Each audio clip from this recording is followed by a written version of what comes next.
Hey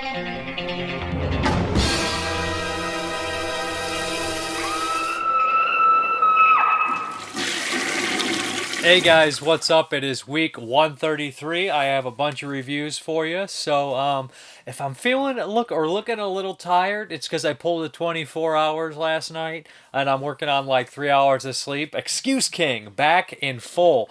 I shot another podcast with 22 shots of moods and horror for Italian month, Renato Pacelli. So that should be up within a couple days. So check it out if you're interested. I guess we're gonna hop right into the reviews. The first one is from Severn Films from 1985, directed by Penelope Spheris, who would do a bunch of comedies later on, The Boys Next Door, and was famous for a very popular documentary about music. What was it? The Decline of Western Civilization. There's three of those. So, Boys Next Door. This is originally, I think this was an Anchor Bay DVD. So I had my eyes on this title for years, and it just was something I never watched. I knew it kind of had a cult following. It stars Maxwell Caulfield from Grease 2 and Charlie Sheen from everything. Platoon, Men at Work, Young Guns. Do I need to go on? So, okay, and this is early for both these guys, especially Charlie Sheen. This is a really interesting movie to me. Like I said, it's 85. It's a kind of a on the road movie, a coming of age movie, kind of a spree killer movie. This one opens up in like kind of a gratuitous way, and it's kind of interesting because the director came from a documentary background. So it opens up in this showing all these faces of serial killers like Edmund Kemper and Andre Bianchi and stuff, and you hear all these terrible twisted quotes that they said. They're not spoken by them, but somebody else is repeating the quotes that they say and stuff like that, and it's kind of giving you the impression the boys next door, because that's always what they kind of say when somebody's like, oh, he was just a normal type, kind of like a boy next door type or whatever, yada yada yada. They didn't think they were serial killers, so that's where the title kind of plays into, although these are more of a spree killer type. So I said these two characters, Bo, and I can't think of the other character's name off the top of my head, are kind of just outcast. Now, Charlie Sheen's character is more just like ungodly horny and chauvinistic. It just wants to get laid, typical kind of 80s character there. And Maxwell Caulfield's character is there's something deeper and darker within him. He has like a huge misogyny. He just doesn't seem to like women at all. These guys are right out of high school too, and he has this kind of weird, almost homosexual repression for his friend.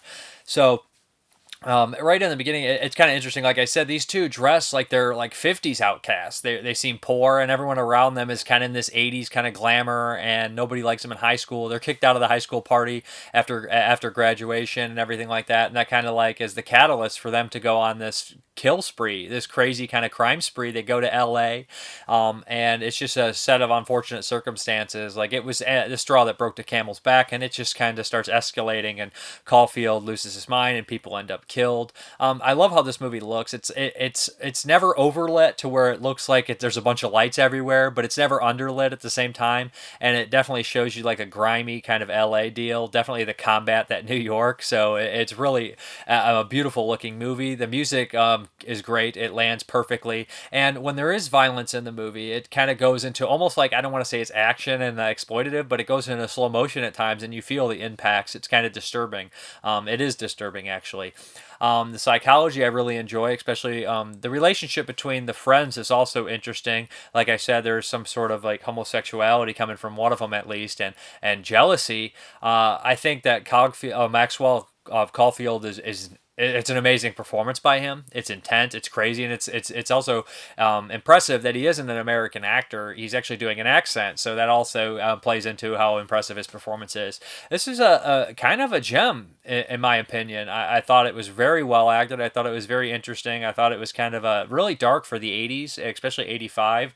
When we have a lot of kind of like fun or goofy kind of movies. This one, it hits pretty hard. On the Blu-ray, it has a commentary with Caulfield and Spheris, has an interview with them as well together, and she seems to kind of regret this movie a little bit. Maybe some of the violence and things like that is, and I don't kind of, I think it's really kind of I don't think it glorifies violence. I mean, I don't watch this movie and think, isn't violence cool? I think, oh man, that's pretty crazy, stuff like that. But I do enjoy watching violent movies, so hey, whatever it is, you guys know how it is. We all do.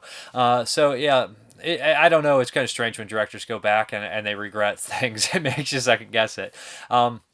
This was a New World picture too, so that's also kind of interesting. It seems like they've been re-releasing a lot of those lately. Also on the disc is an interview with one of the smaller actors. He plays a kind of a small character in here, and there's another interview with Christopher McDonald and Caulfield sitting together, and they kind of they have a really good rapport because Christopher McDonald's in here. He plays a police officer. He's pretty young too. For people, that's Shooter McGavin. He's in a bunch of movies. The Faculty. Happy Gilmore, Dirty Work. Really, really kind of underrated actor, very good, very solid. So he's in this too. There's just lots of nice little touches in the movie. There's these weird kind of side characters that are all kind of quirky and have their moments and place in the film and stand out.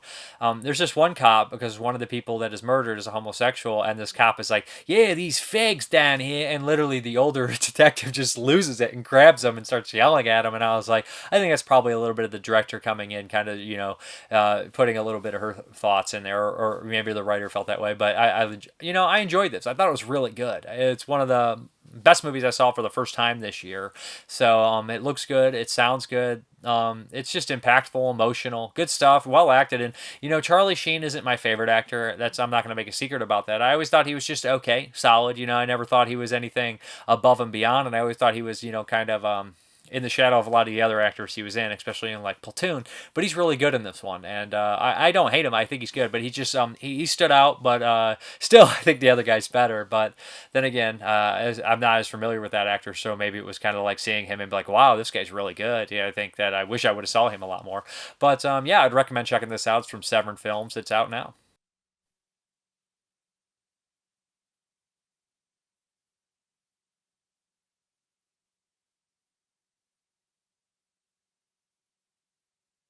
Nearly all these murderers are white males, many of them handsome, charismatic, intelligent. This is the story of a couple of all-American kids, Roy Alston and Bo Richards. They're young, they're clean-cut, and like most kids, they want to do something spectacular.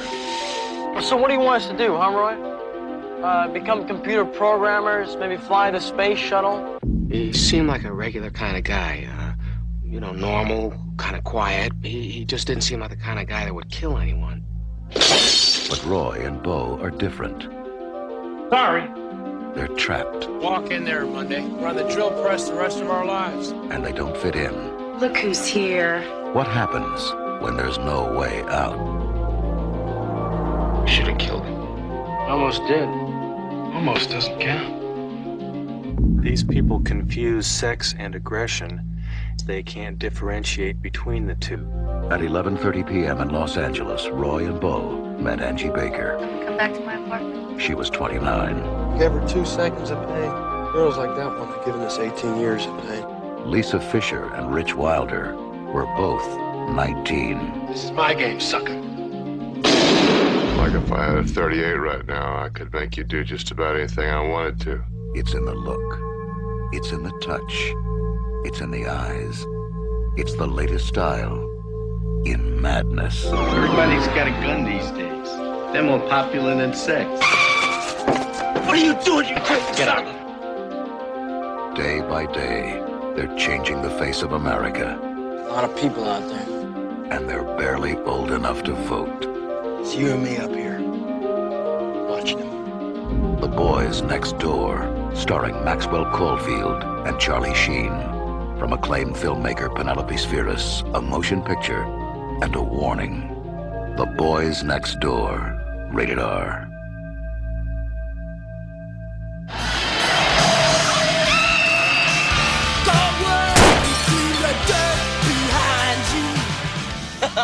Boner the Barbarian. Even better, man. I need you there. You try my patience. If you really love me, you just go away. If you really love me, you just go away. Remember when you lived... I remember shooting this, and I remember it giving me chills. You didn't know what was going on in his mind. Yeah. And it scared you. Remember when we all used to take acting that seriously? Yeah. But this was scary because it was like seemingly uncontrollable. We wrote the song together, Texacala and I. We want your money, give us your money. It takes you to some very dark places and puts you in some very conflicted positions. So now we're at the location of what was called the End Zone in the movie. In real life, it was a gay bar called the Revolver.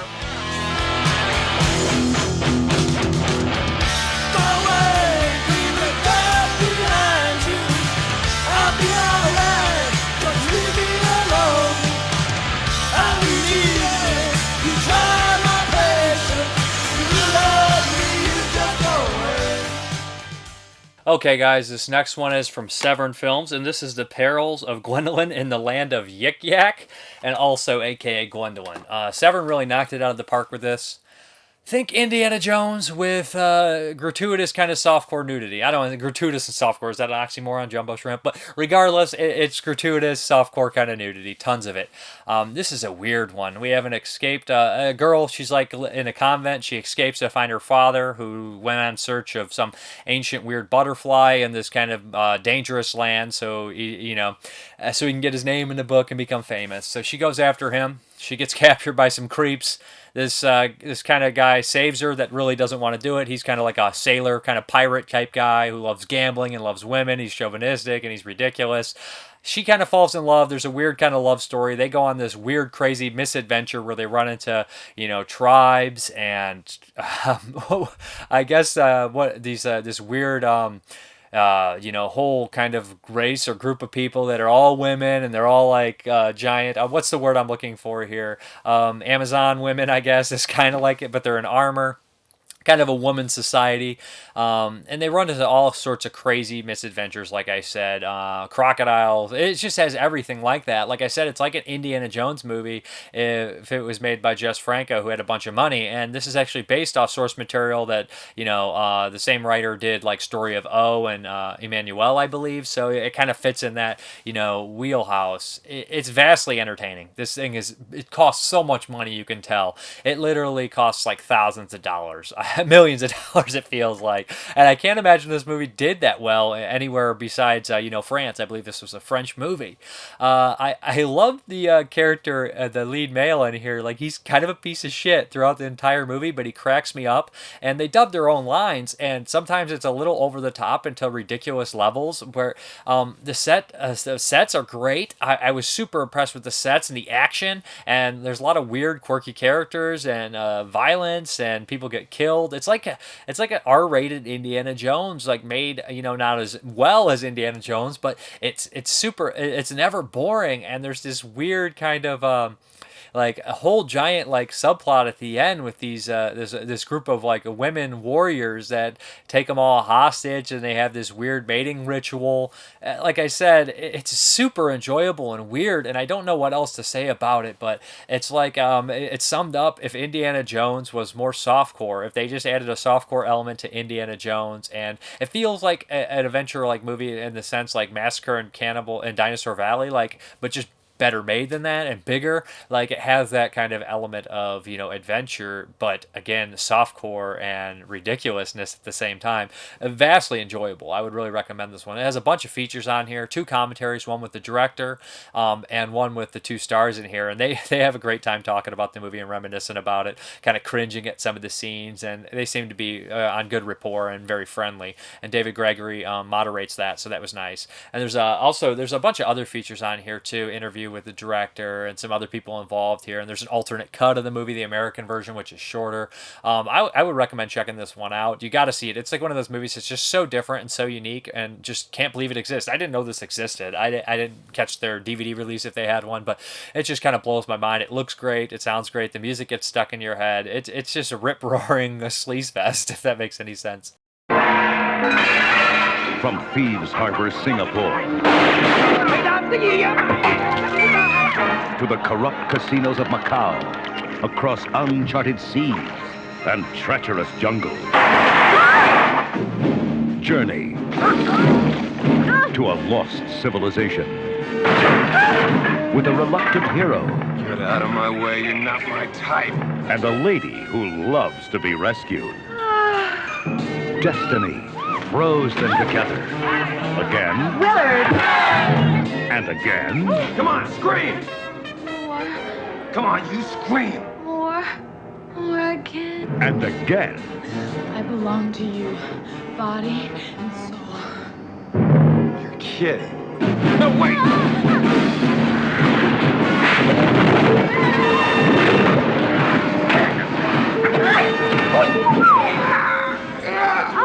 I really can't leave you alone for 5 minutes, can I?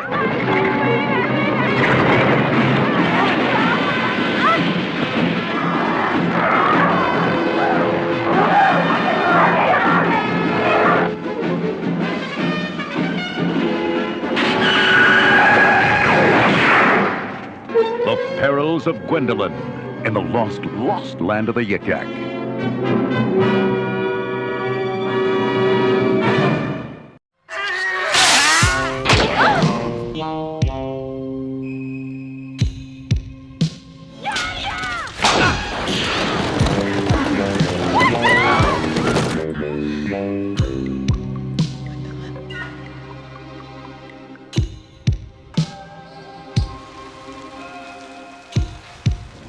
Waiting for? Wow. I am just in awe of this film. That's the first scene nude of Tony, and she was very Puritan. And your penis falls out, and they see, oh my God, it's a man. They jump on you, and we shoot.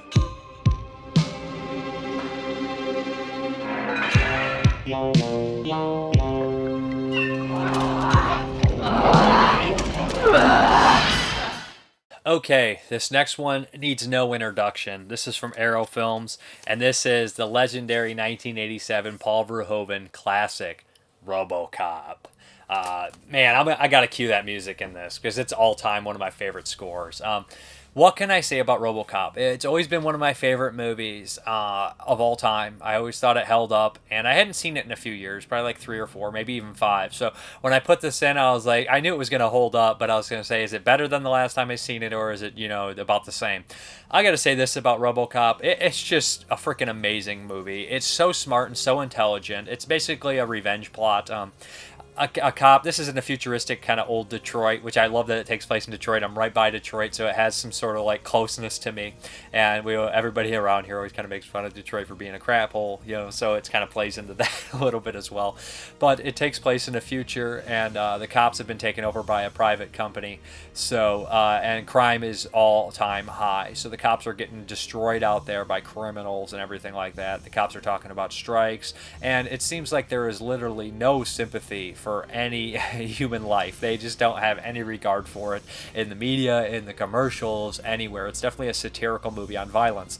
So what happens is this cop transfers over to a new precinct. Murphy, played by Peter Weller from Leviathan, of unknown origin, and Naked Lunch, and he is brutally murdered almost immediately by a group of thugs led by Kurtwood Smith, Clarence Bodiger, and his ranks are also filled with very memorable character actors Ray Wise and Paul McCrane, and some other very familiar faces. Excellent group of bad guys, probably one of the best group of bad guys probably ever assembled when it comes to gang kind of stuff. So they destroy him and kill him. He's put into a Robocop program by Miguel Ferreira, who's in a bunch of stuff. And they create some sort of cyborg kind of cop that goes out. But Robocop starts to remember what happened to his past. And you're thinking, wow, this is such a B-movie plot. And it is, but it rises above that due to the writing, due to the clever kind of callbacks throughout the entire movie, due to the score, due to the acting, due to the side characters. Also, some other people are in here, of course, Nancy Allen, who's a great actress from the Brian De Palma stuff and Poltergeist 3, and Ronnie Cox from Total Recall, also a Paul Verhoeven movie. So it's got an amazing assembled cast in here. Everybody does a spectacular job. Even the smaller roles are filled with people that you'll recognize. The guy from Cyclone and Return of the Dead 3 and Desperado has a nice little small role in here. It's just so many memorable things. I have to mention that, it's making a statement on the violence and like the TV and everything like that, but it's also incredibly violent on top of that. Probably the most violent thing ever. So, yeah, one of the most violent movies ever for a mainstream film. There's a director's cut and a theatrical cut on here. The director's cut's much more violent. Honestly, if I could run the Oscars, I would have given the Best Supporting Actor to Kurtwood Smith for Clarence Bodiger. That is by far one of my all-time favorite performances. Can You Fly, Bobby? Just give me my fucking phone call. His dialogue, his quotes are probably the most memorable. I still quote this movie to this day. Like I said, I love Robocop. I can't believe, you'd think this would be so cheesy and everything like that, but it really still holds up. And like I said, there's always like the television programs on here. I'd buy that for $1, and the characters in the show actually repeat it. And the car commercial, the one of the people, a terrorist, kind of domestic terrorist, asks for the car, the sucks 5,000. So it just constantly plays into itself and sets all these jokes up, and the payoff is beautiful. I love the cast in here. I love the look of it, and it even goes to a ridiculous point that only the late 80s or early 90s would do with toxic waste, and you're thinking, why is there toxic waste there? But you don't care because it has this whole comic book pulp element, and it leads to the best moment ever. I got to give an extra shout out to Ray Wise as well. Just watching him last week in the Twin Peaks, Fire Walk With Me, and this one he's so different, and I just love him in this movie. His facial expressions, he's such a douchebag. He is probably one of my favorite performances of a goon of all time. I never forgot him in this movie. I never forgot any of the bad guys in this movie. She was sweet, everything. Man, it's just I'm glowing about this thing. I'm gonna have to. I mean, but that's no different from what anybody else would say about RoboCop. I saw it young. It's a movie. It's been with me my whole life. It gets better every time. It never gets old. And I love Paul Verhoeven movies that I've seen, and I've only seen his American stuff. I really need to go back and watch some of his other things, like The Fifth Man and everything like that. But I'm actually gonna cheat. I typically remember the features off the top of my head, but there is so much on here that I have to refresh myself. The new stuff, I'll read that for you guys, because all that old stuff is ported over from the old releases. But there's a new commentary by fans Christopher Griffins, Gary Smart, and Eastwood Allen. There's also a new commentary by film historian Paul M. Salmon. The Future of Law Enforcement, Creating Robocop, a newly filmed interview with co-writer Michael Miner. That was interesting.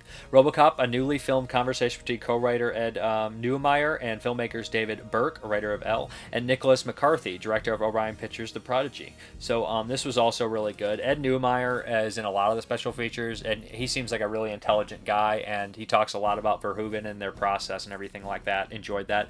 Truth of the Character, a newly filmed interview with star Nancy Allen on her role as Lewis. And I loved her interview too, because she's one of these actresses, like sometimes you hear actors and actresses and you're like, I don't even think this person gives a shit. She's like talks a lot about the movie and about how she decided to take the role, and she's just like, she's very, very intelligent about the way she approaches roles in film, and she's just a very, you can tell she actually loves movies, and that's always nice to see, like somebody who's in the profession that loves them. There's nothing more discouraging when you're watching an actor or director you love and you're like, I don't like movies, I just do this for money. You're like, oh, it's so depressing.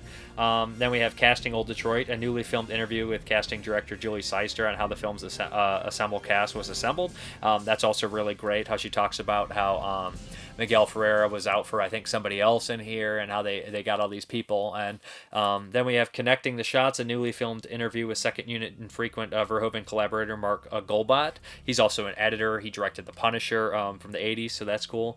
Analog Katchaver, More Man the Machine, composing RoboCop, a new tribute to composer, I'm always pronounce his last name wrong, Basil Paldoris, featuring film music experts Jeff Bond, Lucas Kendall, Daniel Swiger, and Robert Townsend.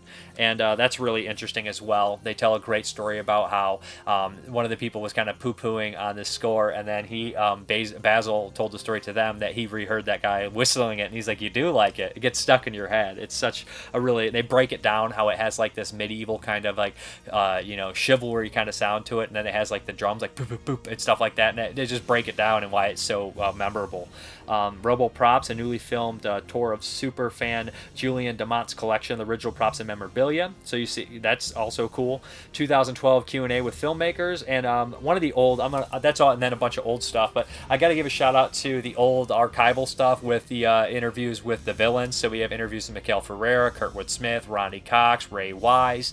That's really great, and like they have a lot of good input on, they mentioned that, getting this role, especially Ray Wise and Kurtwood Smith, kind of changed everything, and Miguel Ferreira, it changed everything for them. They get that role that, now they get called in for these parts instead of having the audition for them, and I love that. And Ronnie Cox talks about, I always played the nice guy before this, so it was really nice to actually play an asshole, and Ronnie Cox plays such a good asshole after, being like the friendly guy in Deliverance and Beverly Hills Cop. It was nice to see him make that turn for RoboCop and Total Recall. So, like I said, I went on and on about this one, probably where, you guys drove you guys nuts, but it's probably one of my favorite releases of the year. It's top notch. Has a nice booklet in there and everything. I haven't even got a chance to look at it. It's just like, you can tell it's like a nice thick booklet and everything like that.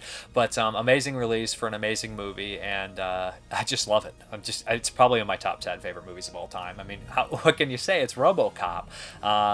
Dead or alive, you're coming with me. We've got to volunteer. The body is on the way.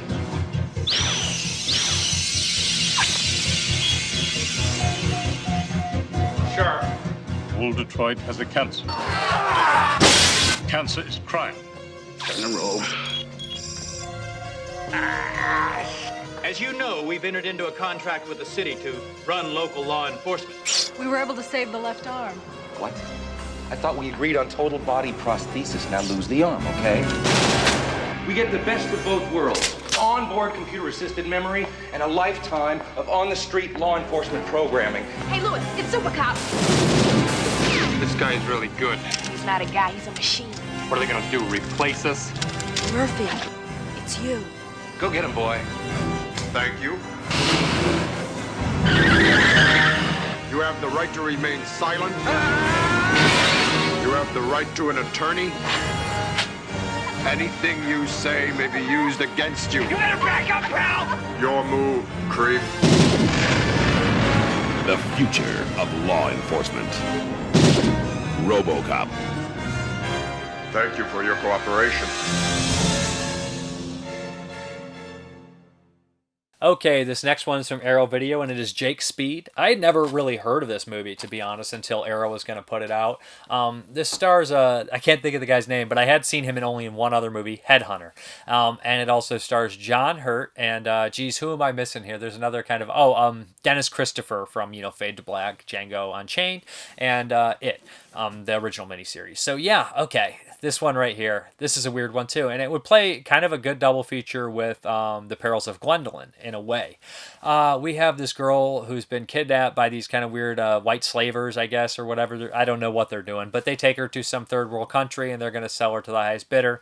There's this family that's worried about her, obviously. It's their daughter, the granddaughter, their sister, whatever. They're worried about her, and the grandfather reads these pulp novels that have characters like Jake Speed in them. So one day, the daughter is approached by somebody who says, I know somebody that can get your sister back, Jake Speed. So she's like, Jake Speed, what are you talking about? Enter the guy from Headhunter, I can't think of his name. And there's a reason for it, I can't think of his name, because he's very, very bland.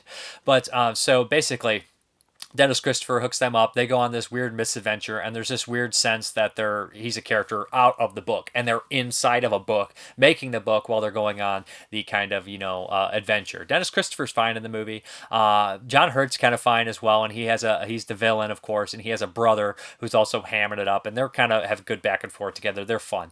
But the lead in this movie is devoid of any personality for me. And I also would say that the female lead in here is also kind of lackluster. And Jeremy was watching this a little bit, and he said that the male lead is underacting and the female lead is overacting. And that whole thing together, they just didn't have any chemistry. And this movie really needed like a Kurt Russell or a Bruce Willis from the time to kind of come in there and be this role, to be this kind of, charisma, screen presence kind of character or actor. And this guy does not have it. He is probably the biggest detriment to the film. And I don't want to be a dick. He's not a bad actor. He just doesn't have this screen presence to carry this role, where he needs to have that kind of larger, almost like even a Bruce Campbell, like Kurt Russell type, where it's like comedic and he's larger than life. A Jack Burton would be perfect for this, or even a Hudson Hawk. And I know a lot of people don't like that movie, but that's the kind of character I would see in here. But this does not work for me. The action's solid. The action's cool. Jake Speed has a cool gun. There's explosions. There's lots of cheap characters that kind of make me laugh. There is a decent amount of violence, and John Hurt is chewing the scenery. He's ridiculous. A couple points did make me laugh. The ending, like I said, is really bombastic, and there's explosions and everything like that. Millie Perkins is in here in a very tiny role, and I saw her in the cast. I was like, that can't be the same Millie Perkins from the the Jack Nicholson, Monty Hellman movies, in which Who Came from the Sea. But it is, which blew my mind. I didn't even recognize her, which I can't believe I just missed her like that, and I watched the movie. On the special features includes with an interview with the director and with the producer, and they had worked with New World on low budget stuff before, so they worked on Night of the Comet and stuff like that. So you get the idea that these guys, it's not really their fault or anything like that. But like I said, this one's okay. It's not perfect. It does have, maybe if you grew up with it, I think you would like it. It is interesting. It does have an interesting premise, but it just could not win me over with, it kind of gets a little boring and you start to lose interest and you don't really care what happens, to be honest. But it looks good. It sounds good. And I think this is a New World, like I said, again, a lot of New World stuff. So I kind of would give this a slight recommend if you're interested in it, but I would just say watch The Perils of Gwendoline instead.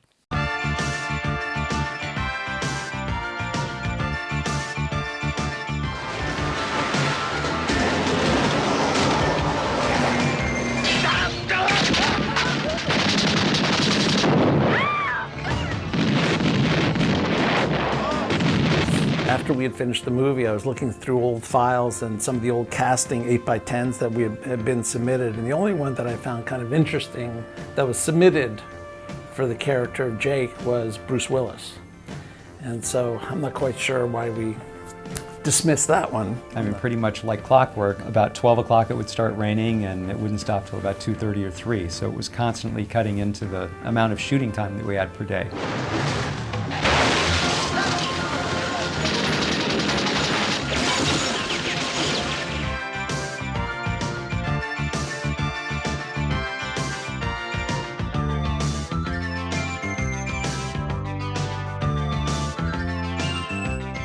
If you're trying to scare me, you might as well forget it. Oh, shit.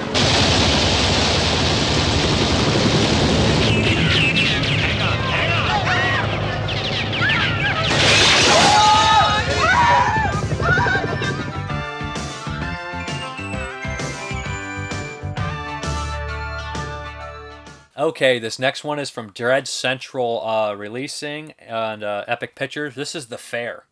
And, I wasn't sure if this was going to be like a horror movie or what it was. It's a brand new movie. So I put this in, and it feels very sci-fi. It feels like it takes place in the 50s, but it's kind of supposed to be modern. But then you realize that this is in a very strange kind of place. It's not in this world. It has its own kind of setting, but I don't want to spoil too much. So basically this movie is a two-person show. We have this character who's a cab driver. He's very kind of sarcastic but funny but super likable. To me, he's like a mix of Chris Pratt and Bill Paxton, and I mean that as an utmost compliment. This guy is really has tons of charisma. He's very likable and he's very funny, and his dialogue's good and he delivers it very good. So he basically is driving out in the middle of nowhere arguing with this dispatcher who seems to be kind of sardonic asshole, but kind of funny at the same time, to pick up this kind of person in the middle of nowhere. There's a big storm coming. They're in like the desert kind of area. He picks up this girl named Penny, also the writer of the film.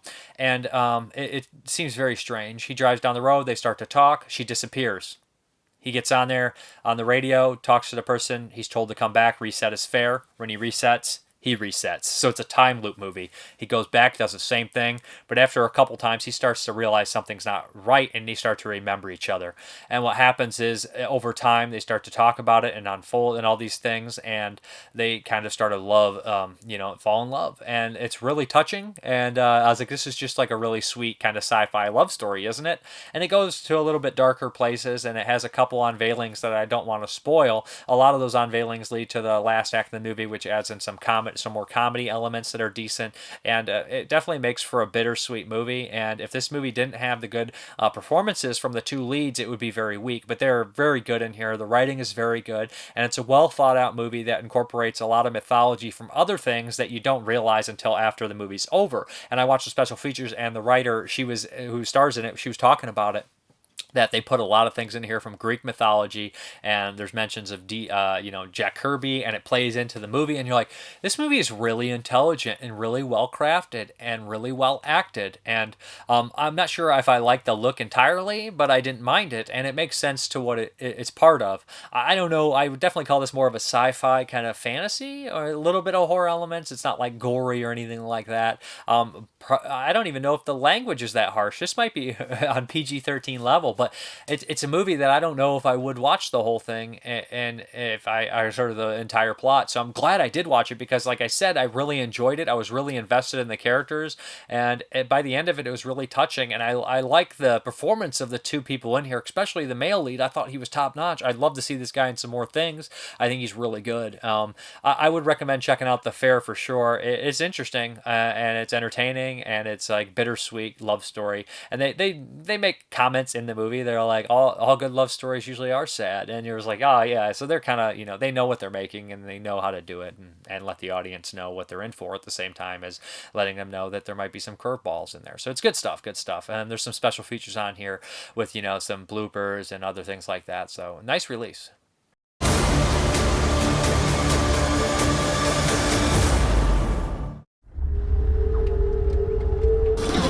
They irrevocably altered our reality.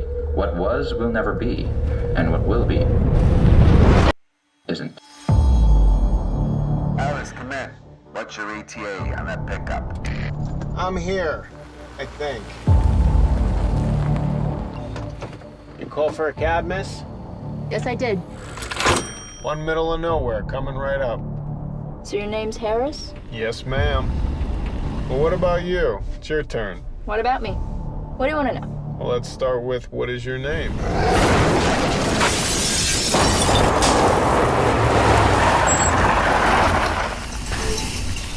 Penny, are you all right? I didn't tell you my name. Harris, you remembered me. Remember me this time.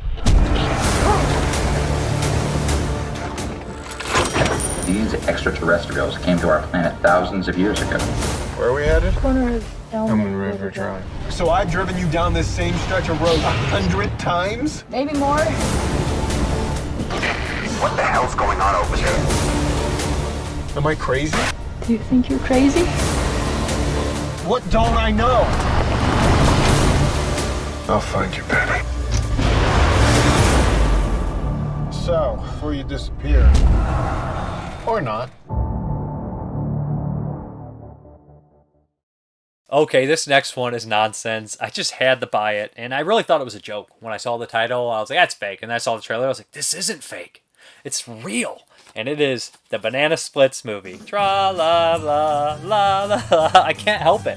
Every time I hear the Banana Splits or see them, I get the stupid song stuck in my head. And I was a little young to be watching Banana Splits. It was reruns that I caught when I was young on TV. I mean, it's not like it was an older show, and I caught the reruns when I was really young on TV, and it was always super weird. This basically isn't really the Banana Splits. It kind of goes with the animatronic deal. And in this day and age, the Banana Splits are still going kind of strong, and they're animatronics, and they do a live recording every week or so. So this kid who's obsessed with the Banana Splits gets tickets to go see them do a live recording, and a bunch of weird people are there. There's like kind of a star, one of those dads that always try to push his daughter, a theater dad or whatever, and then there's a super fan, and then there's the family, of course, who have turmoil within themselves. They have a burnout kid, they have kind of a weird dickhead stepfather, the mother's struggling with that, and then a friend is drug along that doesn't even want to go. So that's kind of the setup here.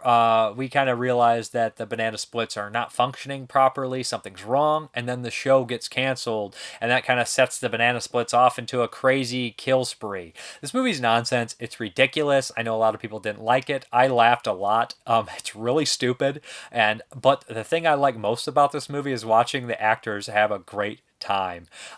Especially the theater dad, when they're doing the song, he's like hamming it up, like trying to get the attention. He's always pushing his daughter up there, and she's just so doesn't want anything to do with this. She's just like, and he's just like cheesing it up, dancing. I literally laughed quite a bit, and I just kept shaking my head. It's so ridiculous. And the Banana Splits, they're like so they're like a elephant and a monkey, a dog and a lion, and they're just ridiculous. Like looking at them, you're like, I can't take this seriously. But it's definitely got made because what is that, Five Nights at Freddy's or something like that? The a horror game with the animatronics. It definitely probably got made because of that.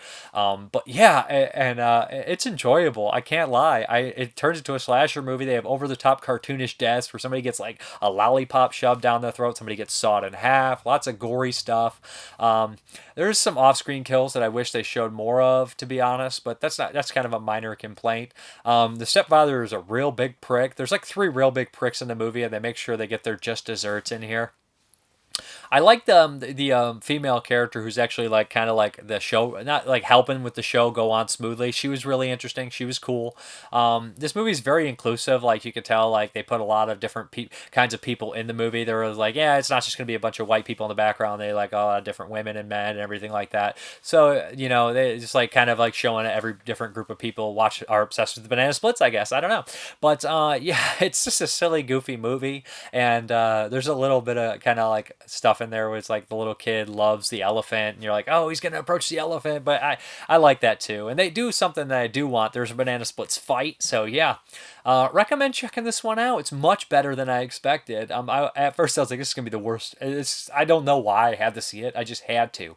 Like I couldn't stop laughing. Like every time I see it, I'm like, that's a movie? They made it and they let it go? Like, is that Hanna-Barbera? They sold the rights to the banana splits to be made into a slasher movie? What? It's just so weird to me. It's so freaking weird. This is a weird world. I don't know what's going on anymore. I'm so lost. But the Banana Splits movie, yeah.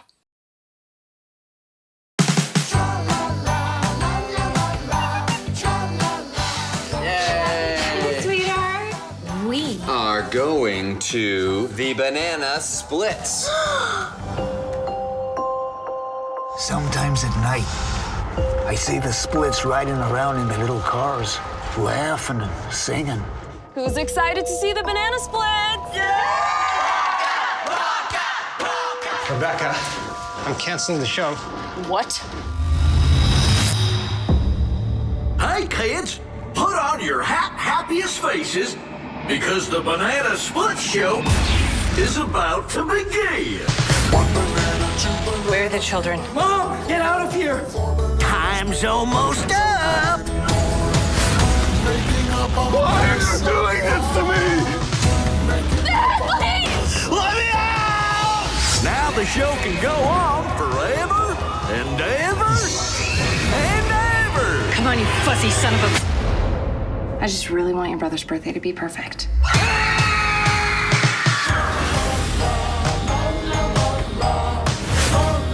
We're gonna have so much fun! Okay, these next few are going to be very quick. I've been doing a lot of 2019 watches because I'm going to do an end of the year podcast on the 22 shots, and I'm going to have to do a top 10, so I'm trying to cram them in there. So these are going to be quickies. Tigers Are Not Afraid. It was a Shudder exclusive. This is a movie from South America.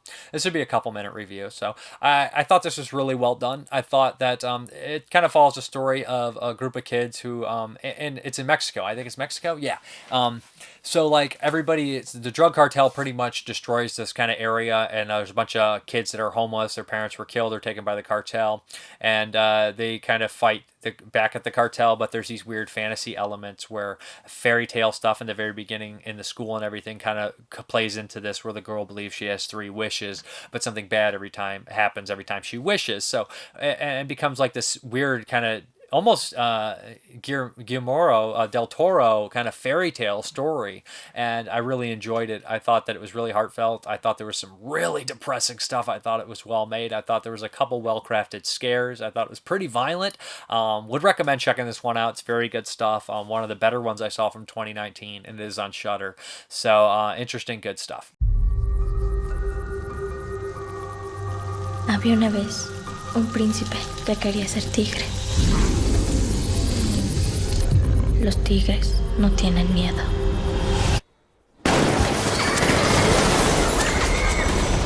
Ella, 3 deseos, como en los cuentos.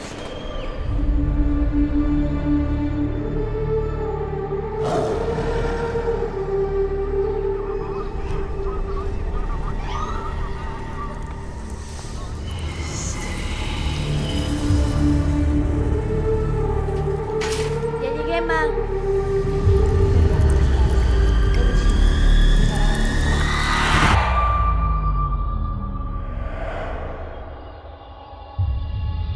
Deseo que mi mamá regrese.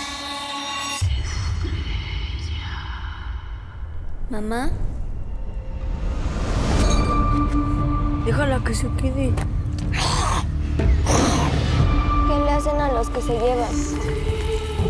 Son narcosatánicos. Nos van a chingar a todos. Tienen pacto con el diablo.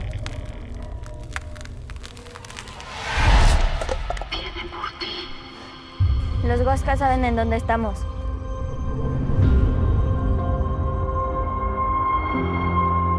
Se nos olvida quiénes somos. Cuando las cosas de afuera vienen por nosotros.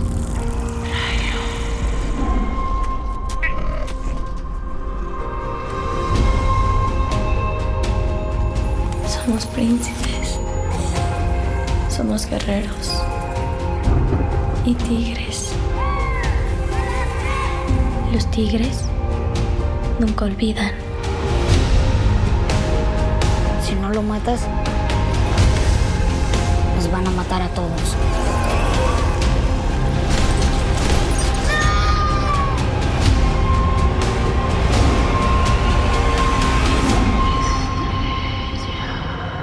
Los tigres no tienen miedo.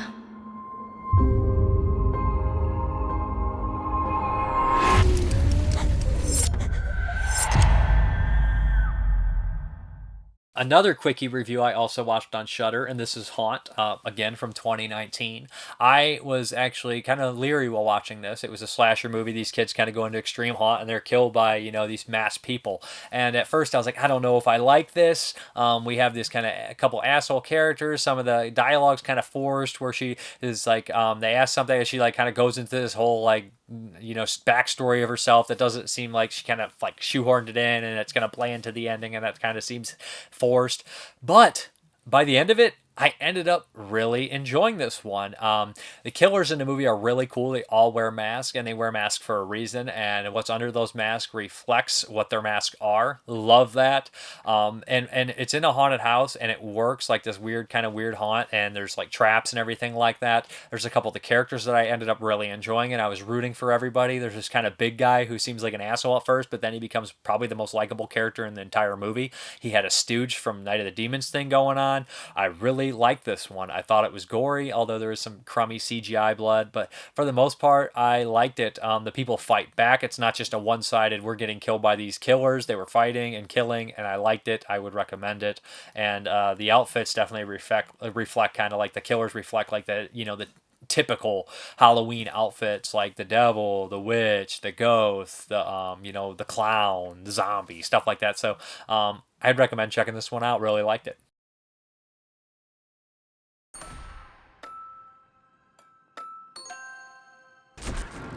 This cannot be ignored.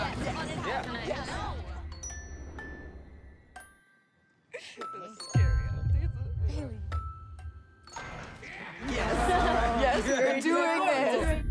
It's the end. Say goodbye. Is this supposed to be scary? Breathe deeply. Close your eyes. Keep the monsters from breathing.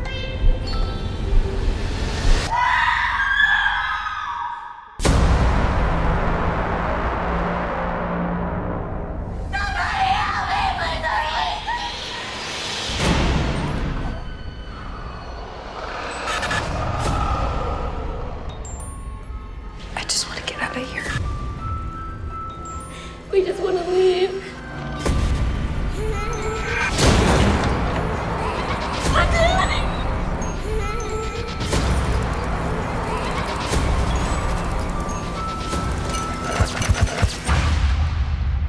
Please don't hurt me.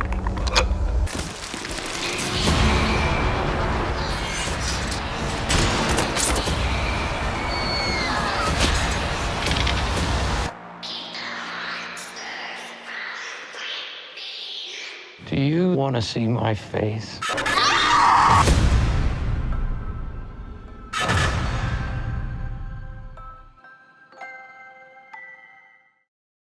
And then we have another quickie from Shudder, The Furies from 2019. This is an English film, and this is a crazy game of death movie. Also put this in and enjoyed it. I thought that the element of the game was cool. We have Beauty and we have Beast. They all wake up in a coffin, and what we learn is that they have to, the Beast are going to try to kill all the Beauties except one they're going to protect because they have bombs, and everybody has these weird implants, and if they go to certain places, yeah, you guys understand. You've seen The Running Man, you've seen Battle Royale, all that kind of thing. But it's interesting. It's super gory, and we have this inner turmoil where people fight. There's one thing that I didn't particularly care for. Our character is epileptic, but when she has these weird seizures, everybody has an implant in their eye. She can see through the eye, or see through all the other eyes, or something like that. And it's just is really weird. I don't really think it works very well.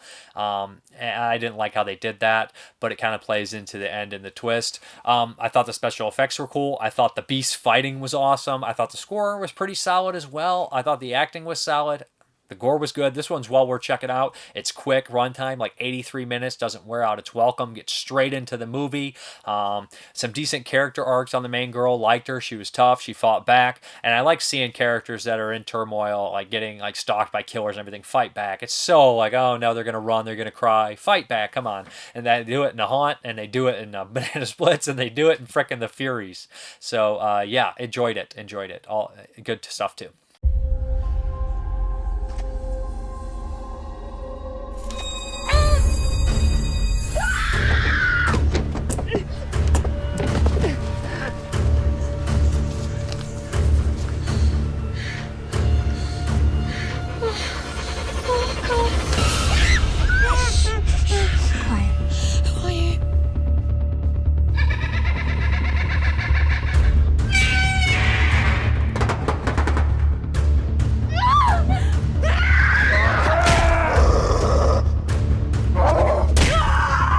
It's a game.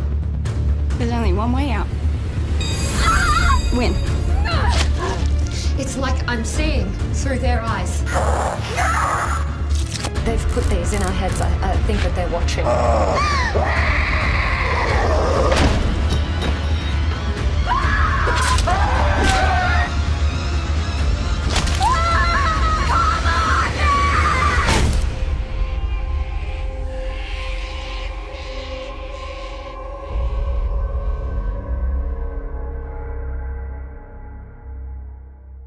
Okay, the next one is a Patreon pick, and this is from Jason Willard. He picked The Clan of the White Lotus, another Hong Kong Shaw Brothers movie. Is it Hong Kong? Yeah, I think so. It's Shaw Brothers regardless. So, yeah, this one I put in, and it opens up with two brothers fighting this kind of like old school, kind of like, the white long hair and the goatee, very, stereotypical, kind of character what Quentin Tarantino would put in like Kill Bill 2 kind of deal, and that's that kind of character from these movies. They're fighting him, they end up killing him, and then they all get sent to like, a bunch of them get sent to prison, and it's years down the line, and one of the students or friends of that guy who was murdered decides to get revenge on this kind of clan that did that. So these people are released from prison, they're immediately attacked, and all of them are butchered and everything like that.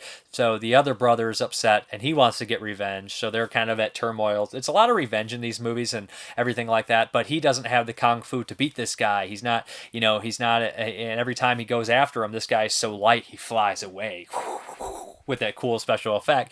So he has to learn almost this feminine technique from his I think it's his wife. His wife learned this feminine technique from his wife, where she kind of comes in and she's like everything like that. And I thought that was cool too. So the acting by the lead guy is really interesting because he has to know like the kung fu, and then he has to know this new style of kung fu, which has this weird feminine thing to it. And then on top of that, he also has to act like he's learning the kung fu, so he doesn't know that second kung fu too. So really good physical acting from that lead guy, actually. The bad guy is, he's pretty cheesy, but he fits perfect in the movie. The fighting's really good.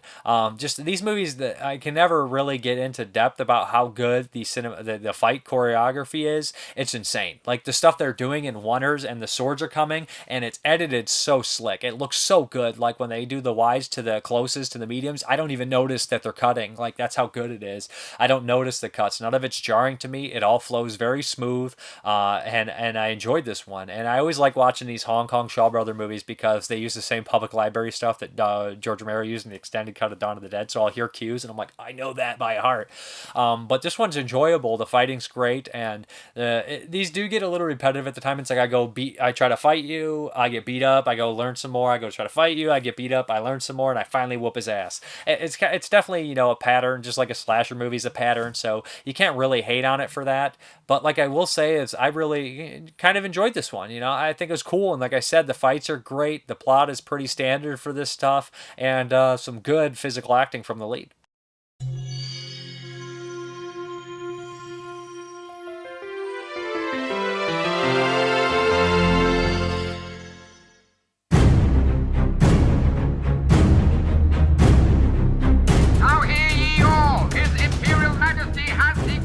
That they shall be set free.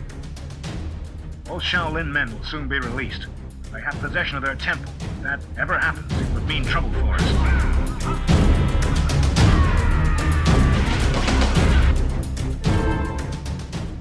We Shaolins never hurt your clan.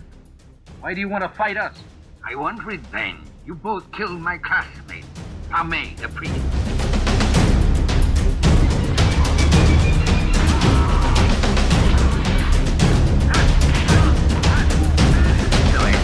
Trying to use the Crane Bill style, but you haven't perfected it yet.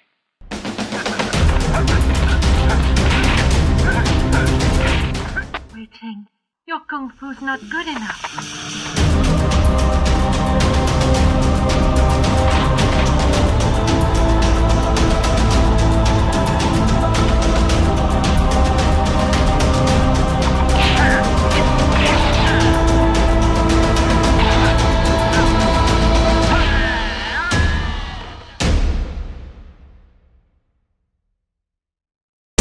Hammer time! For all who are willing to pay the price, we invite you to go through the mirror of life.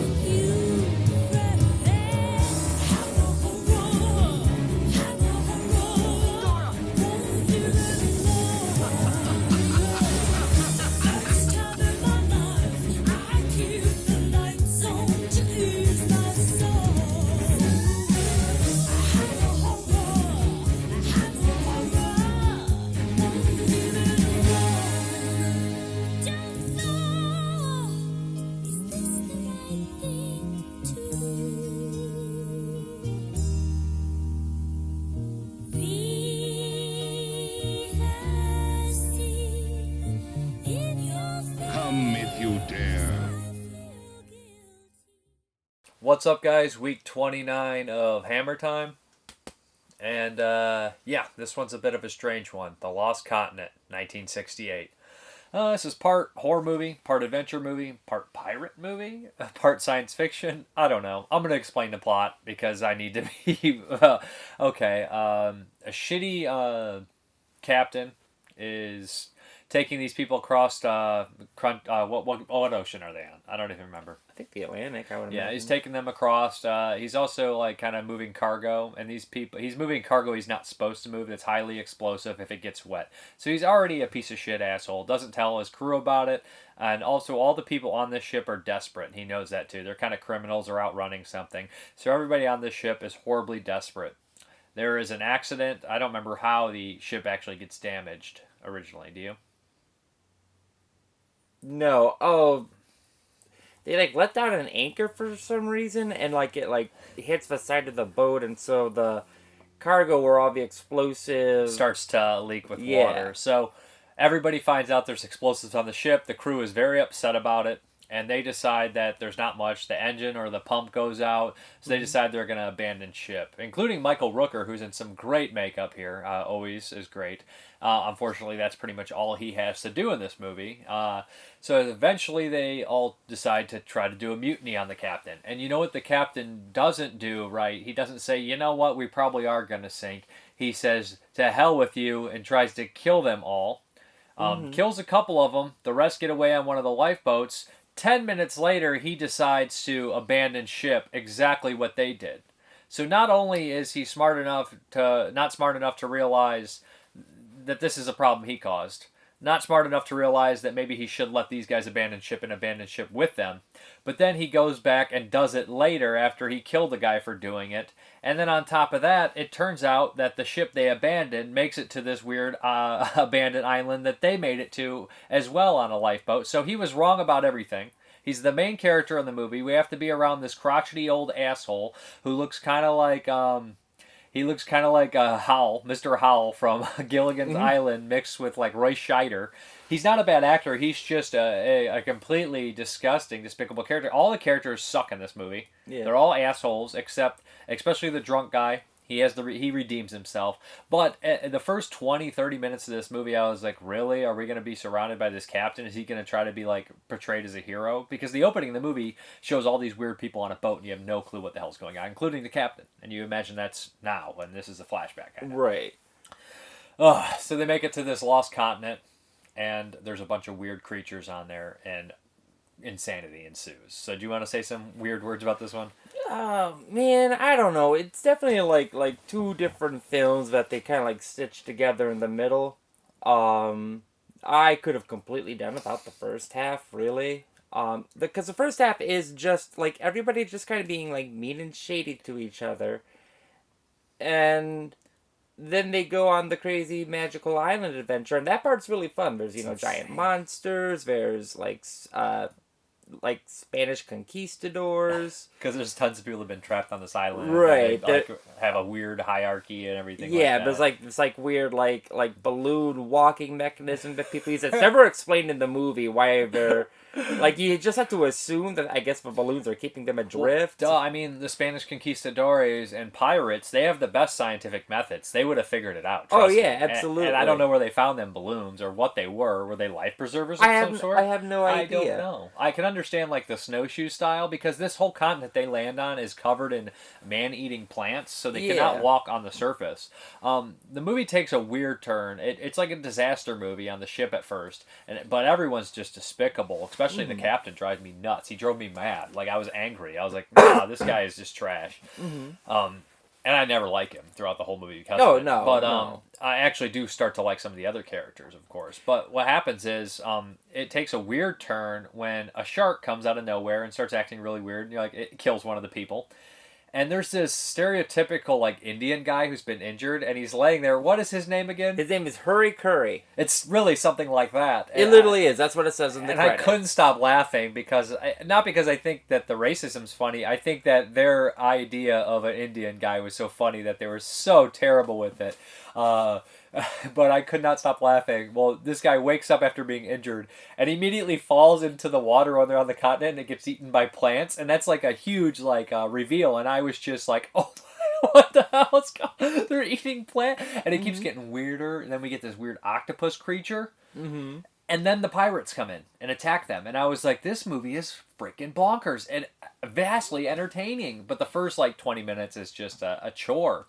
But not necessarily a chore, aggravating. But after that, I actually really love this movie. Yeah, I'm once we get to the island, I really do like it. But I mean, I would say the first half is a chore. I mean, they introduce all these characters, and they all have these weird, histories, conflicts, and none of it gets resolved or addressed. It gets resolved when they die.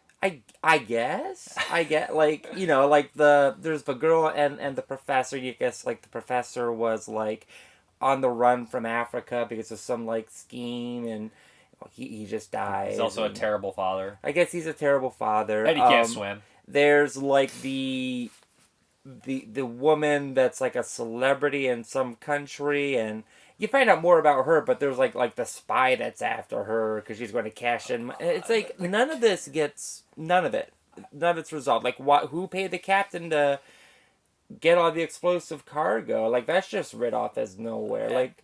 Yeah, that all sucks. But what's great is they stop on this giant rock at one point, and this weird scorpion crab comes out.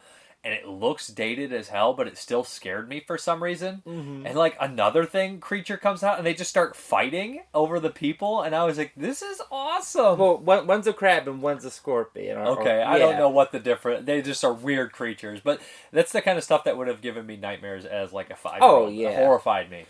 This is what PG probably. It's really violent. Oh, Like, it is. There's like tons of shooting and people getting shot and killed. It's violent. It's super violent. It's probably one of the more violent Hammer ones we've seen. Not super gory, but it's violent. No. I liked the conquistador people or whatever. The weird priest guy. Just the KKK guy. Yeah, like he just looked funny, and then like when his mask comes off, you're like, oh, God, it's terrible. I think there was a lot more with that guy that just didn't make it in the movie. Oh yeah. I mean, it's good. I don't know if it warrants a watch though. I guess I think it's great. I think the second half's great after you get to the island. It's awesome and scary, like Lovecraftian, straight Lovecraft kind of stuff. And when they look out of the ship at one point and they see like the weird balloon things walking, at first you think it's some sort of creatures walking on the surface, and I was like, oh my God, that's horrifying. What is that? What is that? But then you realize it's just like pirates or something using their weird technology that they weird balloon snowshoe thing. It looks like something that like Willy Wonka would have made in his factory, and it works for some reason. I would almost suggest that you skip the first half of this movie and like more or less just wait till we get to the lifeboat scene. They can start watching, because you're not going to have to know about these characters. You're not going to have to care about them. They're terrible. Only one has an arc, and that's the drunk. He has an arc, and he comes out decent. Yeah, the drunk has an arc. It's weak, but there's an arc. Their interpersonal relationships between each other are all just kind of, I love you. And then they slap him with the next scene. I'm like, what happened to the... Oh, yeah. I'm trying to think. I don't want to spoil. I just remember what happened to that poor guy. Like, it seems the nicer you are, the worse you die. Oh, yeah. The more decent you are, the worse they kill you. Is it Ripper? Michael Ripper? He was wasted. He was wasted. But he was cool. He had great scar makeup on his face. Yeah, I mean... He should have been the bartender, though. He definitely should have been the bartender. I don't know... The bartender was one of the best characters, too. Probably the best character. Oh, yeah. Yeah. And they kill him the meanest possible way they could. I was like, yeah, you gonna kill that poor guy like that?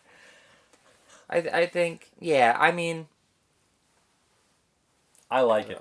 7 out of 10.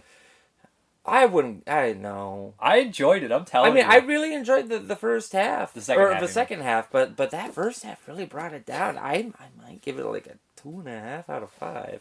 A 5 out of 10? Okay. Yeah. Here's the creature features, John Stanley, Lost Continent. Let's find it in here. It's not in Terran tape. Okay. Oh my God, he does not like this movie. Well, I mean... The Lost Continent, 2 out of 5 stars. Michael Nash's adaptation of the Dennis Wheatley novel Uncharted Seas has touches of William Hope Hogston splashed in for added monster moisture, and it was produced and directed by Michael Carradine and briefly by Leslie Norman for Hammer. A freighter is jeopardized by a cargo of high explosives. Survivors of this ordeal face another. A Sargasso sea of lost ships menaced by seaweed serpents, colossal crabs, and shipwrecked Spanish nuts who worship a wiggling octopus god. This pulp adventure with middling effects goes dead in the water. Eric Porter, and he goes through. They were worshiping the octopus god? I don't think he was paying attention. No, there's just an octopus god in it. There's an octopus in it, an octopus monster. He's not a god. They worship like a descendant of like Cortez or something. They say. The small child. The small child, and it's like, oh, he speaks directly through the mouth of God. And I noticed that sometimes he does not pay attention to these movies. I mean, neither do I, but I pick up more on it. I mean, like, also though, you got to realize that how many movies is this guy watching for this book? Well, it's his job. I don't know. It's pretty decently written, but yeah. And I don't remember an octopus god. I don't think he was a god. I just think he was there. Yeah, because he's only in that one scene. Yeah, he's not. I thought the whole thing was gonna be plant monsters after the one point. I did too. But I was so glad there was other creatures on there. Mm-hmm. Next week is Dracula Has Risen from the Grave, and then we are at week 30 next week with Dracula Has Risen from the Grave, and then we have like 3 Draculas and 2 Frankensteins in the next 6 weeks. Oh, I don't know about these Frankensteins. The last one was good. The last one was okay. Frankenstein Creative Woman? Yeah, I don't think I have anything else to say on The Lost Continent. I liked it. You done? Skip it. No, watch it. Skip half. Roll that trailer. Here, where a million years are but a moment. Here, where the present and the past tremble in the presence of the prehistoric. From here comes an adventure so big that only the big screen can do it justice. What is it?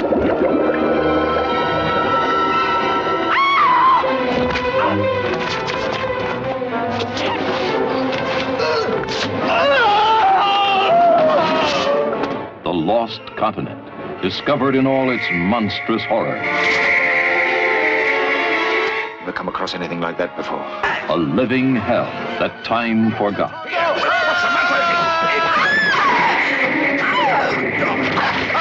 This is the man who brought them to the lost continent to face the terrors of the past.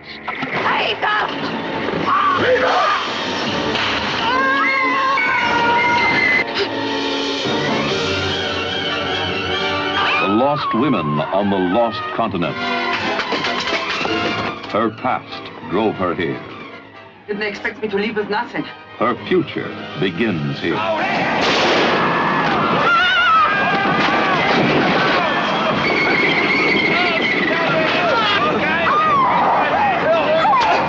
His life could end here.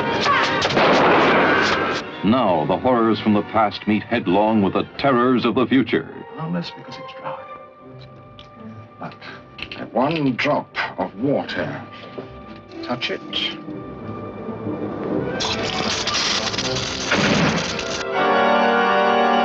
You will see torture pits for forbidden lovers. Barbaric sacrifice.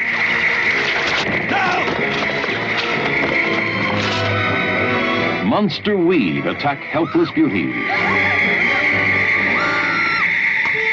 Seed. Giant mollusks.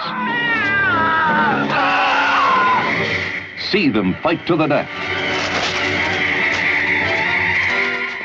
Seaman struggle to destroy the evil of the lost continent. From the novel Uncharted Seas by Dennis Wheatley. Look out on the starboard side!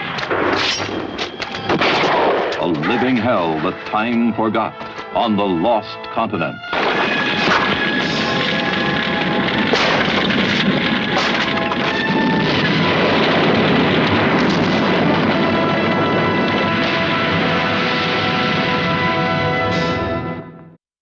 Okay, let's do the pick a movie. Again, both those guys never got to me, so if they get to me, I'll do it. But if they don't, I'm not tracking you down. So 2 more will come out. I got lots of stuff to watch. Like I said, I got a bunch of 2019 movies I got to watch. So I have no problem skipping the pick a movies. I know it sounds dicky, but who do we got? We got Chris Rivers, who is a Patreon, so he might want to double up on it. But let me see what another one is. I'll take another one out there. And we got David Bryant, 1973. So let me know what you want me to cover. I will not be tracking you guys down. I'm done doing that. So if some of the older people get to me and I can review it, I will too. So don't feel like, you missed it. You don't feel obligated to watch right away. But I will, if you get to me and there's like a decent amount of time, I'll get to your movie eventually as well. But like I said, I'm not going to track you down. So if you come, you come. You don't. All right, let's do the questions. Nick Mula, how do you feel about de-aging effect in recent movies? Martin Scorsese's The Irishman. Does it work better than casting a young actor for flashbacks, or do you find the effect distracting and unconvincing? I haven't really seen it that much. I'm not sure how I really feel about it generally. I think The Irishman will be the determining factor for me, to be honest. Have you ever been in an escape room? No. Why are they so popular? Something to do, fun, adrenaline, I think. Zach Nolan, did you happen to watch Salem's Lot yet? The best vampire movie ever made, in my opinion. No, I have not. I will as soon as I can, though. It probably won't be until after this year because I got to do, I know I have to at least watch 30 more 2019 movies.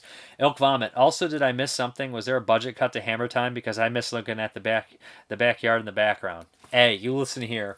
I hate doing the lighting. It always looks like crap in that room. And plus, it's getting cold. And that room is very cold. So maybe I'll go back out there when it warms up again. From Twitter.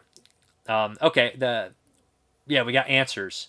I basically ask, who is your guys' favorite out of Vincent Price, Christopher Lee, Peter Cushing, Donald Pleasence, and John Carradine? So here come the answer. From Twitter, Cobwebs, a Gothic Cinema podcast, Cushing. He basically posted a picture of Cushing staking a vampire.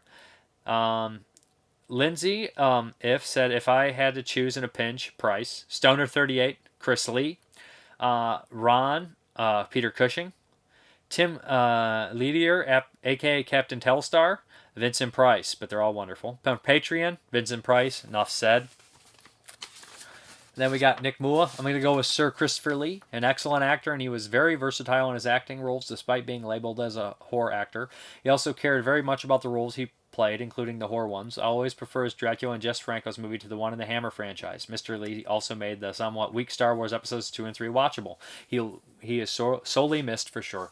Yeah, his performance in Jess Franco's Dracula is very good, and I actually really enjoyed Herbert Lom as Van Helsing. From YouTube, IKD. The question of the week is a tough one. I'll have to go with Vincent Price, though Donald Pleasence is a close second. Mr. Wicker, it's got to be Christopher Lee. He is my favorite horror film. In the favorite horror film, The Wicker Man, and being British, I love Hammer horror.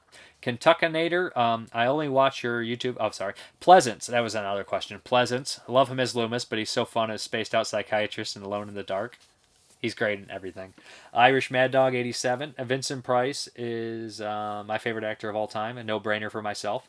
Viper Rose 1978. Although Christopher Lee is my favorite Dracula, I'd have to go with Vincent Price. He's the only one on the list that I watched as a kid. The hilarious House of Frightenstein, and continued to watch over the years in various movies. But a great question. Had to think about that one. From Facebook, Michael Stamberger, Vincent Price, Peter Engelin. It was always Christopher Lee, but I'll go for Donald Pleasence. David Lewin, growing up on Hammer films, my favorite would have to be Cushing, with Christopher Lee a very close second. Amy Fox Goodwin, Vincent Price. His movies were my first experience with horror growing up, watching Bill Cardill's Chili Theater out of Pittsburgh. Chili Bill. Yep. And then we have Jason Fetters. Christopher Lee is my favorite from this list. Overall, Boris Karloff is my favorite of all time. Bill Casanelli. Vincent Price for sure. And he was a great cook. And he posted Cooking Price-Wise, a culinary legacy. Adrian Hall. In order of favorite, best to worst. Lee, Cushing, Pleasence, Price, Carradine. Have to flip the page. Yoklin Dolphin, Ty, Cushing, and Lee. BDG Reviews, Lee. He always brought a level of class to every role. Mark Humphreys, I like them all, but definitely Cushing. He is great even in the worst films. Always gives a brilliant performance that elevates the film. Richard Molander, Vincent Price. I love the other guys. They are some of my favorite actors, but Price is the best and my all-time favorite person and actor. Timmy Tahoe Callan, Igor from Young Frankenstein. That doesn't count. Daniel Richardson, Lee. Seth Pullen, stop it. You're sick. He called me sick because I made him make that decision. Ron Munster, this isn't fair, but I'm going to have to go with my boy Chris Lee. Jason Lindbergh, Cushing. Peter McCain, Christopher Lee, closely followed by Vincent. Sam Edwards, Price is my favorite actor of all time, followed incredibly close by Lee and Cushing. Vincent. Destin Mills, Vincent Price. Gabrielle Jewett, Christopher Lee. Keith Christian, tie between Donald Pleasence and Peter Cushing. Love them all, don't get me wrong. Alec Bouchian, tough call, but I'll go with Lee. Alex Powers, Price. Brandon Salkill, Price. Edwidge Boatwin, Donald Pleasence for me, because I'll never forget me and my friend who were obsessed with him. So we were so obsessed with him, we threw our own funeral for him. R.I.P. Scott Shermer, I refuse to participate in this show Sophie's Choice Dilemma. Stanley Eisman, I'll go with Christopher Lee, but it's a tough one. Matt Hill, how dare you force me to choose. Michael Church, Christopher Lee, because he was in Funny Man. Michael Honeycutt, Cushing. Ariel Payne, Vincent Price. Andre Scott, Donald Pleasence for me. Shashin Barbarian, really I have to choose between Lee and Vincent Price. Don Cacaro, Price. Belinda McKay, Price. Jerry Smith, Pleasence. He was the most versatile of the bunch. The Changing of the Guard episode of Twilight Zone, equal brilliant. Matt Brown, gotta go with the amazing Vincent Price. Rakesh Brown, John Carradine, and Keith Carradine. He posted a John Carradine picture, so that's the only Carradine we got in there. Curtis Dries Jr., Vincent Price, hands down. Zach Puccinelli, Terry O'Quinn. Come on, man. Sonia Campbell, Lee. Matthew Hudson, all in all, probably Lee, but Pleasence and Cushing are great too, especially Pleasence in The Great Escape. I love Pleasence in The Great Escape. That part breaks my heart. Matt Galloway, Price. Marco Verdewin, I choose Ben Richards. I see what you did there. I can choose whoever I want, and I choose Ben Richards. He's one mean motherfucker. Love that movie. PJ Fernandez, Peter Cushing, Nate Hill, Pleasence, Jordan Bibby, Vincent Price, Brandon Hardesty, Price for sure, and then an old answer to your favorite zombie movie made between Night of the Living Dead and Dawn of the Dead. BDG reviews The Living Dead at Manchester Morgue, Zombie, and Tombs of the Blind Dead. Zombie does not count. Okay, it looks like Price won, I think. I really should go and count them, but I feel like Price seems like the clear-cut winner, followed by Lee, and then followed by... Ooh, it's so tough. You know what? I'm going to count them, and there's going to be a counter up here. So, yeah. Question of the week. I know it's a very generic one, but I need your help. Your favorite horror movie of 2019 so far. Let me know. I'm going to try to get to them all. Your favorite horror movie of 2019 so far. And I guess we're going to hop in the update. Okay, here we go. Had to have it. The 4K Ultra HD of Suspiria. Yeah, from Synapse. This is so cool. I was wondering if they were going to get into the 4K game, and I just had to have this one on 4K. I mean, this might be the end of physical media. I don't know. I'm still going to collect as long as I can, but I cannot wait, man. Let's pop this in when I get some free time and just see the wonderful print in 4K. I know they did a great job. The Blu-ray looked great, so yeah. Then we got some Criterions here. We got Kwaidan, which I wanted to see for years. Anthology, Japanese, horror movie. Of course, I hear great things about it. 1965, so yeah. Got to grab a couple on the Criterion sale. Then we have Shock Corridor by Sam Fuller. Joe Dante praises this movie every chance he gets on his podcast, so definitely wanted to finally watch it. So the only Sam Fuller movie I'm really familiar with is The Big Red One. Watched that a couple times, always enjoyed it. So some more Blu-rays. The Fan from Scream Factory. I had seen this years ago on DVD. Michael Biehn, James Gardner, Lauren Bacall, Stalker movie. And I remember a really good performance for Michael Biehn being a creepazoid, so yeah. I look forward to revisiting this one.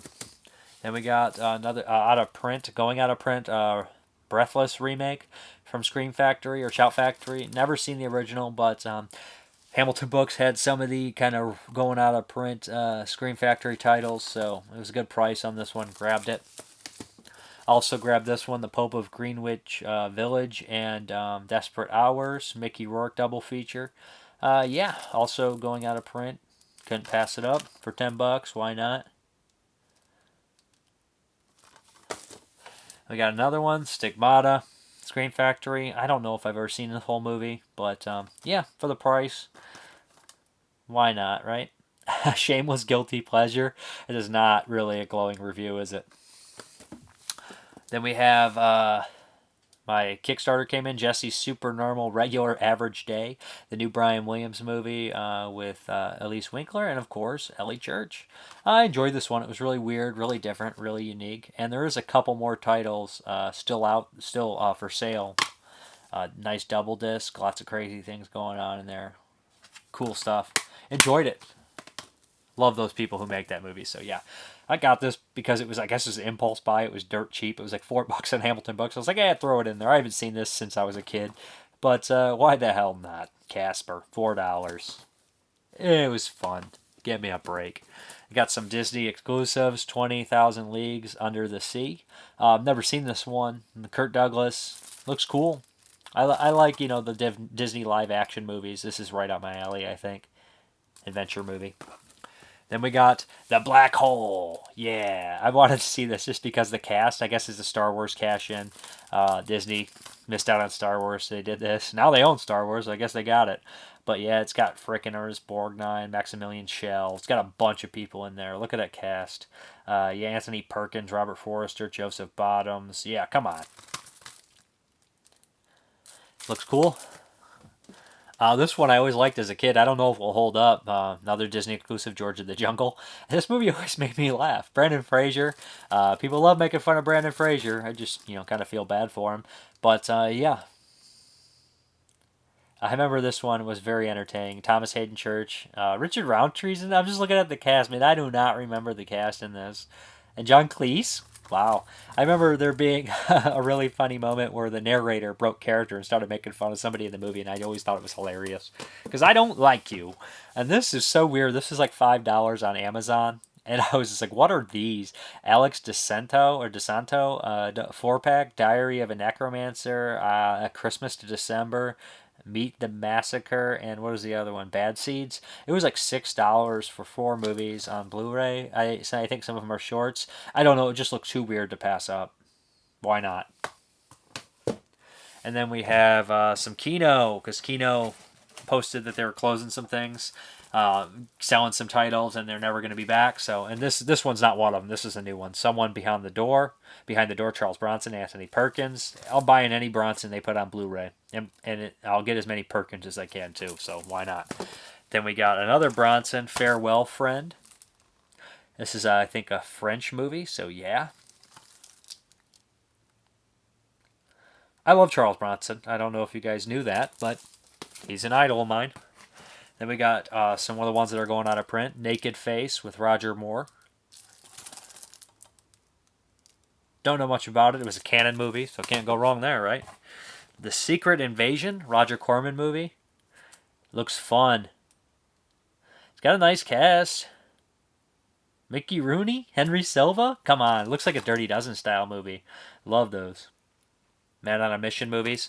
Then we have The Hidden Agenda with Frances McDormand, who's a great actress. Brian Cox, great. Brad Dourif. So I don't know much about this one. I'm not sure if I've seen this movie. But it looks good. And again, it was one of the ones going away forever. 10 Seconds to Hell.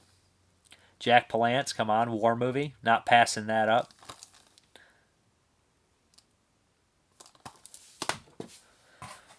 Tiger by the Tail. This is one I wanted for a while. Christopher George, Tippi Hedren. I think Joe Spinell's in this one. I don't know if it's any good, but hey, for the price, it was $6. I'm willing to try it out. Then we got Freeway. This movie I always wanted to buy, but it just looks so trashy. And I was like, I don't know about this one. Finally bit the bullet because it's going away forever, so I needed it. Got some other ones. Young Billy Young. Robert Mitchum, David Carradine, Western movie. Why not? Then we got Pursuit, Ben Gazzara, E.G. Marshall, Martin Sheen. Good cast. Michael Crichton? Yeah, for the price, why not? The Mackenzie Break, again. Cheap war movie. Who's in this one? It was a couple actors that caught me. Brian Keith, that's one, yep. Ooh, and Riz Ortolani does the music. I'm glad I bought it now. Big time. Love Riz Ortolani. One of my favorites, if not my favorite. Then we have another Corman movie. Target Harry. Vic Morrow, guys. Vic Morrow. Really like him, so why not? Filmed by Roger Corman. Looks cool. Then we got Yul Brynner, An Invitation to a Gunfighter. Yeah, I tried to grab up as many of those westerns that I knew were going away that I could. So, and then last, but I hope not least, we have Avalanche. Rock Hudson, Mia Farrow, Robert Foster. They were talking about a lot about this one on Pure Cinema Podcast because they're doing a Robert Forster R.I.P. Kind of retrospective at New Beverly. So they were talking about Avalanche, so I wanted to check it out. And I have one DVD. It is the Gateway Meet. This is the Bright Side Trilogy's on here. Ron DeCaro film. I haven't seen this in years. And I never had the entire, oh, that's gory and nasty. I wonder if this holds up for me. You know, sometimes, like I said, a lot of these extreme horror movies just do not hold up to you after you watch them again. You're just like a different person. But I remember the Gateway Meet being kind of pretty crazy. I remember there was a Colombian necktie right there, which just kind of blew my mind. It was so gross. But I guess we're going to hop back to the video. All right, guys, thank you very much for watching. And as always, you guys have a good one.